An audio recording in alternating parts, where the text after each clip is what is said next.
Hi friends, welcome to my channel. तो आज के वीडियो में हम लोग पढ़ने वाले हैं भाषा अधिगम भाषा अर्जन। इसमें एक क्लासेस हो चुकी है, यानी हिंदी पेडागोजी पेपर फर्स्ट और पेपर सेकंड दोनों के लिए इम्पोर्टेंट है। देखिए, आपको पता होगा कि 30 नंबर का आप लोग का हिंदी आता है, जिसमें से आप लोग का 15 नंबर पेडागोजी सेशन से आता है और 15 नंबर आप लोग का गद्यांश और पद्यांश आता है। तो पेडागोजी वाला बहुत समझकर अगर क्वेश्चन को करेंगे तभी सही होगा, क्योंकि इतना आसान अब क्वेश्चन सीटेट भी नहीं बना रहा है जिससे कि आप आसानी से उस क्वेश्चन को सॉल्व कर लेंगे। आप उसको अच्छे से, आपको जितनी भी थ्योरी है उसको अच्छे से आप लोग को याद होना चाहिए, और थ्योरी के बाद आप लोग प्रैक्टिस भी कीजिए, जिससे कि सारा कंसेप्ट आपको क्लियर होता चले। ऐसा नहीं है कि केवल आप थ्योरी ही तैयार कर लीजिए और जो उसका प्रैक्टिस सेट है वो मत लगाइए, तो वो भी सही नहीं है। और ये भी नहीं है कि केवल आप टेस्ट ही लगाइए, उसको थ्योरी पता ही नहीं आपको है, तो फिर वहाँ पे भी आपको दिक्कत हो सकती है। तो पहले आप लोग जितनी भी थ्योरी है उसको अच्छे से समझ लीजिए, उसके बाद फिर अपना प्रैक्टिस सेट लगाते रहिए। तो इसमें एक क्लासेस हो चुकी है, भाषा अधिगम क्या होता है, भाषा अर्जन क्या होता है, तो ये हम लोग पढ़ चुके हैं। तो इसे आगे पढ़ने वाले हैं। देखिए, अधिगम का मतलब होता है कि आपको इसमें व्याकरण, रूल, नियम सिखाए जाएंगे, और अर्जन का मतलब है कि बच्चा सुन सुन के सीख लेगा। कोई भी चीज़ है, जब बच्चा सुनेगा तो उसको सीख लेगा। तो ये हम लोग पढ़ चुके हैं। आज हम लोग को पढ़ना है, जो कि विशेषताएं भी हम लोग इसका देख चुके थे, भाषा के शिक्षण का सिद्धांत, यानी प्रिंसिपल ऑफ लैंग्वेज टीचिंग, यानी इसका सिद्धांत क्या है। सिद्धांत से भी क्वेश्चन पूछे जाते हैं। तो चलिए हम लोग स्टार्ट करते हैं। पहला है, यहाँ पे देखिए आप लोग का भाषा शिक्षण से संबंधित कुछ निम्नलिखित सिद्धांत है। पहला है अभिप्रेरणा एवं रुचि का सिद्धांत, यानी अभिप्रेरणा यानी मोटिवेशन एंड हो। अगर बच्चे के अंदर मोटिवेशन है कुछ चीज़ सीखने के लिए, तो आसानी से एक बहुत कठिन चीज़ को भी आसानी से सीख लेगा। लेकिन यहीं पे अगर जिस बच्चे के अंदर ना तो रुचि है ना तो उसके अंदर अभिप्रेरणा है, तो उसको आप लाख कोशिश करेंगे फिर भी उस बच्चे के पल्ले पड़ने वाला नहीं है। तो अभिप्रेरणा, देखिए अभिप्रेरणा भी आप लोग का दो प्रकार का होता है, एक तो बाह्य होता है और एक आंतरिक होता है। जिसके अंदर आंतरिक अभिप्रेरणा है तो वो कुछ भी कर सकता है, लेकिन बाह्य वाला भी जरूरी है, लेकिन बाह्य वाले से अच्छा आंतरिक माना जाएगा। तो चलिए इसमें देखिए क्या है। सिद्धांत के अनुसार भाषा तथा उसकी पाठ्य सामग्री के प्रति रुचि उत्पन्न करना आवश्यक है। शिक्षण प्रणाली का चुनाव बच्चों की रुचि एवं आवश्यकता के अनुरूप किया जाना चाहिए। देखिए, इसका मतलब है कि बच्चे के अनुरूप, यानी देखिए कि बच्चा अगर 2 के क्लास में पढ़ने वाला है, अब आप उसकी अभिप्रेरणा या रुचि के अनुसार कोई भी सामग्रियां नहीं चूज करेंगे, उसमें जो भी TLM है उसको नहीं चूज करेंगे, तो वहाँ उस बच्चे को दिक्कत हो सकती है। जैसे कि बच्चा 2 में पढ़ रहा है, अब वो बच्चे को 4 की क्लास की, 5 की क्लास की या 3 की क्लास की पढ़ाएंगे, तो उस बच्चे के पल्ले पढ़ने वाला कुछ भी नहीं है। तो फिर वहाँ से वो बच्चा उब जाएगा और फिर वहाँ से उसकी जो मोटिवेशन है, उसका इंटरेस्ट है, वहाँ से हट जाएगा। फिर उसको आप लाख कोशिश करेंगे तो वो नहीं सीख पाएगा। तो इसलिए अगर आप 2 के बच्चे को पढ़ा रहे हैं तो 2 के हिसाब से ही बनाइए, 4 के बच्चे को पढ़ा रहे हैं तो 4 के हिसाब से बनाइए, या 6 के बच्चे को पढ़ा रहे हैं तो 6 के हिसाब से बनाइए। अगला है क्रियाशीलता का सिद्धांत। तो देखिए इसमें क्या है, क्रियाशीलता में यानी क्रिएटिविटी, यानी जिस बच्चे के अंदर क्रिएटिविटी मतलब कुछ करने की चाहत है। अगर जिस बच्चे के अंदर कुछ करने की चाहत है तो वो हर चीज़ कर सकता है। जैसे कि बालक को करके सीखने में आनंद का अनुभव होता है। क्या ये प्रमुख शिक्षा शास्त्रियों जैसे फ्रॉबेल, डीवी, माउंटेसरी इस सिद्धांत पर बल दिया है कि भाषा शिक्षण के समय छात्रों को सतत क्रियाशील रहना आवश्यक होता है। इससे छात्र को अध्ययन में रुचि बढ़ती है, जैसे कि प्रश्न पूछना एवं मौखिक एवं लिखित कार्य करना। क्रिएटिविटी का मतलब है कि उसमें बच्चा कुछ नया तोड़ फोड़ करेगा। देखिए, जिस बच्चे के अंदर क्रिएटिविटी होती है, यानी संरचनात्मकता होती है, वो बच्चे को अगर आप एक खिलौना देंगे, जैसे कि एक गाड़ी खरीद के आप दे रहे हैं छोटा सा, तो अगला देखिए है अभ्यास का सिद्धांत, यानी अभ्यास यानी देखिए थ्योरी ऑफ प्रिंसिपल। तो इसमें क्या कहा गया है कि देखिए इसके अनुसार व्यक्ति जिसे कार्य को बार बार करता है, यानी आपको कुछ भी नहीं आ रहा है, सपोज किसी आप कोई आपके सामने कुछ पॉइंट्स याद कर रहे हैं, आपको याद नहीं हो रहा, लेकिन उसको बार बार आप रिवाइज करेंगे, बार बार रिवाइज करेंगे तो ऑटोमेटिक आपको ये याद हो जाएगा। तो वही इसमें कहा गया है कि इसके अनुसार व्यक्ति जिस कार्य को बार बार करता है उसे शीघ्र सीख जाता है, एवं जिस कार्य को बहुत समय तक नहीं करता उसे भूलने लगता है। तथा भाषा शिक्षण के समय छात्रों को अभ्यास करते रहना चाहिए। उदाहरण के लिए नए शब्दों को बोलने का अभ्यास कराना चाहिए। जैसे कि आप किसी भी टीचर को पकड़ लीजिए, उसको उन टीचरों को ऑटोमेटिक जो आपको पढ़ाते हैं उसमें से कुछ हिस्सा 90% 80% याद होता है। वो याद कैसे हो जाए? क्या वो दिमाग आपके पास नहीं है? आपके पास भी वो दिमाग है, लेकिन वो बार बार उसी पॉइंट को पढ़ा रहे हैं, बार बार कई बैच में पढ़ा रहे हैं, यूट्यूब पे पढ़ा रहे हैं, यानी जो भी वो पॉइंट पढ़ा रहे हैं उसको बार बार रिवाइज कर रहे हैं, तो उनको वो याद हो जाता है। तो क्या आप नहीं कर सकते हैं? आप भी वो कोशिश करें। आप खुद सोचिए कि जब टीचर भी तो पढ़ा रहे हैं तो याद करके ही पढ़ा रहे हैं, वो भी तो उतना कोशिश किए हैं, तो क्या हमें तो सिलेक्शन लेना है, तो हमें भी तो अपने लिए कुछ करना चाहिए।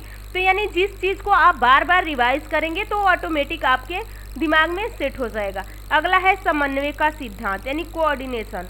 मनोवैज्ञानिकों ने यह सिद्ध किया है कि बच्चे उन विषय एवं क्रियाओं में अधिक रुचि लेते हैं जिसमें उनके वास्तविक जीवन से संबंधित हो। अतः शिक्षक पाठ पढ़ाते समय उस छात्र के जीवन से जोड़ने का प्रयास करना चाहिए जिससे छात्र उसे शीघ्र ग्रहण कर पाए।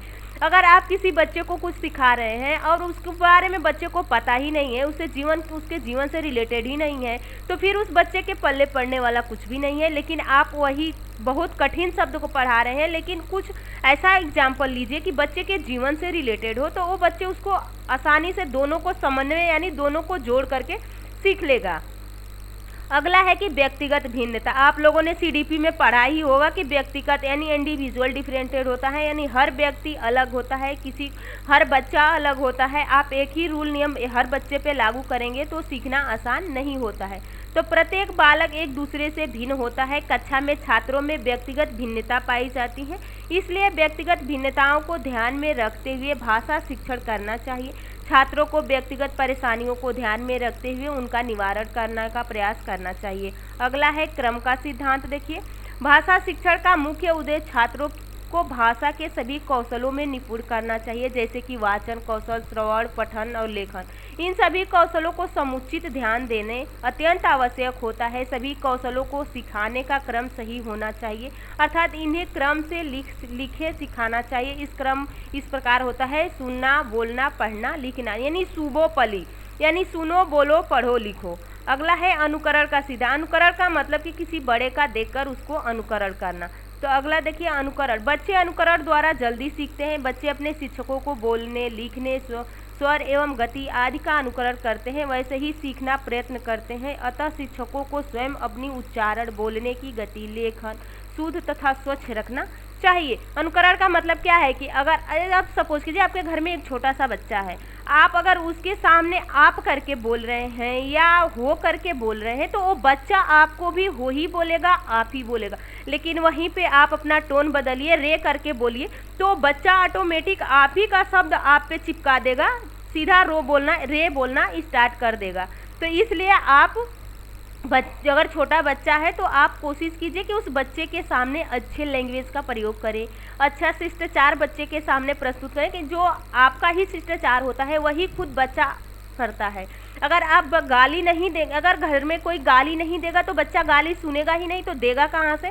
तो अगर आप बच्चे को गाली दे रहे हैं या दूसरे को भी गाली दे रहे हैं तो बच्चा बहुत ध्यान से सुनता है, और बच्चा जब किसी चीज़ को ध्यान से सुनता है ना तो ऑटोमेटिक उसके दिमाग में वो बातें फिट हो जाती, फिर वो बच्चा उस गाली को आप पे ही यूज करने लगेगा। तो अगर आपके घर में छोटे बच्चे हैं तो कोशिश कीजिएगा कि जो अब्ध शब्द है उसका प्रयोग किसी पे न करें, जिससे कि आपके बच्चे पर उसका प्रभाव न पड़े। अगला देखिए शिक्षण सूत्र का सिद्धांत। भाषा शिक्षण के कुछ सूत्र है। शिक्षकों को भाषा शिक्षण के दौरान इन सूत्रों को ध्यान में रखते हुए शिक्षण कार्य करना चाहिए। इससे छात्रों को सीखने में आसानी होती है, शिक्षण अधिगम प्रभावशाली होता है। तो देखिए यहाँ पे है सरल से कठिन की तरफ, यानी पहले बच्चों को सरल चीज़ बताइए, फिर कठिन लेके जाइए। ज्ञात यानी अगर बच्चे को जो चीज़ ज्ञात है उसके बाद अज्ञात की तरफ ले जाइए। मूर्त यानी बच्चे के सामने जो चीज़ है वो मूर्त है, जैसे कि आप लोग के हाथ में मोबाइल है, अगर आप पेन कॉपी लेके बैठे होंगे तो वो आप लोग के लिए मूर्त है। लेकिन मैं बोल रही हूँ, मैं आपको दिखाई तो दे नहीं रही हूँ, तो मैं आप लोग के लिए अमूर्त हो गई। विशिष्ट से सामान्य की ओर, स्थूल से सूक्ष्म की ओर। स्थूल में आपकी बड़ी मांसपेशियां कार्य करती है और सूक्ष्म में आपकी छोटी छोटी मांसपेशियां कार्य। यहाँ से भी क्वेश्चन आता है कि लिखना सूक्ष्म है कि स्थूल है, चलना सूक्ष्म है कि स्थूल है। तो ये सीडीपी का पाठ है। आगमन से निगमन की ओर। आगमन में बच्चे को पहले उदाहरण बताया जाता है, फिर उसको नियम सिखाया जाता है, लेकिन निगमन में अगर पहले आपको फार्मूला बता दिया गया तो आप लोग का निगमन हो जाएगा। विश्लेषण से संश्लेषण की ओर। तो ये कुछ सूत्र हैं इंपॉर्टेंट। अगला है बाल केंद्रित का सिद्धांत। तो देखिए यहाँ पे बच्चे भाषा शिक्षण के समय एक शिक्षक को सदैव ध्यान रखना चाहिए कि शिक्षण का केंद्र बालक है। बालक की क्षमता के रूप स्तर आदि को ध्यान रखकर शिक्षण कार्य कराना चाहिए। देखिए बाल केंद्रित सिद्धांत में ये है कि बच्चा केंद्र में होता है।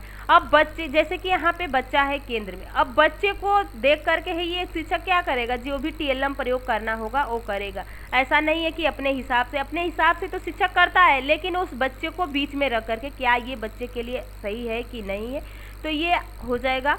तो बस बच्चा केंद्रित हो जाएगा, बाल केंद्रित हो जाएगा। तो आज की वीडियो हम लोग यहीं पे समाप्त करते हैं। अगली वीडियो में तीसरा टॉपिक आप लोग का है भाषा विकास में सुनने और बोलने की भूमिका। तो हम लोग नेक्स्ट वीडियो में देखेंगे। देखिए ये सारा आप लोग का पीडीएफ है। अगर पीडीएफ चाहिए तो जेएलवी एकेडमी के नाम से टेलीग्राम है, वहाँ से आप पीडीएफ डाउनलोड कर सकते हैं। देखिए काफ़ी बहुत मेहनत करने के बाद ये पीडीएफ मैंने तैयार किया है, जिससे कि आप लोग को आगे चल के कोई प्रॉब्लम हिंदी में ना हो। जो हिंदी का पेडागोजी वाला सेशन है, अगर इसको अच्छे से आप पढ़ लेते हैं तो संस्कृत ऑटोमेटिक आपकी तैयार हो जाएगी। तो चलिए नेक्स्ट वीडियो में बहुत जल्द मिलेंगे। आप लोग चैनल को सब्सक्राइब कर लीजिएगा, वीडियो को लाइक कीजिएगा, कमेंट करके ज़रूर बताइएगा कि आप लोग को वीडियो कैसी लगी। और आप लोग अपनी पढ़ाई अच्छे से करते रहिए। ये जो पीडीएफ है जेएलवी एकेडमी नाम से टेलीग्राम है, वहाँ पे मैं सेंड कर दूँगी, वहाँ से आप इसको डाउनलोड कर सकते हैं। तो देखिए हम लोगों ने इसके 2 पार्ट कर चुके हैं। पहला में हम लोग क्या पढ़ा है कि पहले में अधिगम क्या होता है, अर्जन क्या होता है। अधिगम के बारे में बिल्कुल डिटेल से पढ़े हैं, अर्जन के बारे में पढ़े हैं। फिर चोम्स्की के अनुसार भाषा क्या था, वाइगोस्की के अनुसार क्या था, विशेषताएं क्या थी। फिर भाषा शिक्षण का सिद्धांत आप लोगों ने न पढ़ा है। पहला अब एक बार रिवाइज कीजिए। पहला है अभिप्रेरणा एवं रुचि का सिद्धांत, दूसरा है क्रियाशीलता का सिद्धांत, अभ्यास का सिद्धांत, उसके बाद अगला है आप लोग का समन्वय का सिद्धांत, व्यक्तिगत भिन्नताओं का सिद्धांत, क्रम का सिद्धांत, अनुकरण का सिद्धांत, शिक्षण सूत्र का सिद्धांत। शिक्षण सूत्र में देखिए सरल से कठिन, ज्ञात से अज्ञात, मूर्त से अमूर्त, विशिष्ट से सामान्य, स्थूल से सूक्ष्म, आगमन से निगमन, विश्लेषण से संश्लेषण। और अगला है आप लोग का बाल केंद्रित शिक्षा सिद्धांत। देखिए आप लोग को रिवाइज करना है तो रिवाइज आप ऐसा कीजिए ना कि 1 घंटे में अगर हिंदी का पूरा टॉपिक लेके बैठे हैं तो आप 10 से 20 या 30 मिनट में पूरा रिवाइज कर डालिए। ऐसा नहीं कि आप डेली एक उसको बिल्कुल डिटेल से पढ़ेंगे। पहले तो आपको डिटेल से पढ़ना है, पहले आप डिटेल से पढ़ के सारे कंसेप्ट को समझ लीजिए। उसके बाद जब आप रिवाइज करने बैठिए तो ऑटोमेटिक सरसरी निगाहों से उसको देखते हुए चले जाइए, जिससे कि आपको कोई भी पॉइंट कहीं पे छूटा होगा तो ऑटोमेटिक आप उसको देख करके सही कर लेंगे। तो आप रिवाइज करते रहिए। ऐसा नहीं है कि डेली केवल यूट्यूब के पीछे ही भागते रहिए, तो ये भी अच्छा नहीं है। तो आप लोग रिवाइज करते हुए चलिए। तो चलिए अब हम लोग नेक्स्ट वीडियो में बहुत जल्द मिलेंगे। आप लोग चैनल को सब्सक्राइब कर लीजिएगा। अगर आपको मेरा पढ़ाया हुआ अगर थोड़ा भी पसंद आया हो तो वीडियो को लाइक करके शेयर कर दीजिएगा। नेक्स्ट वीडियो में बहुत जल्द मिलेंगे।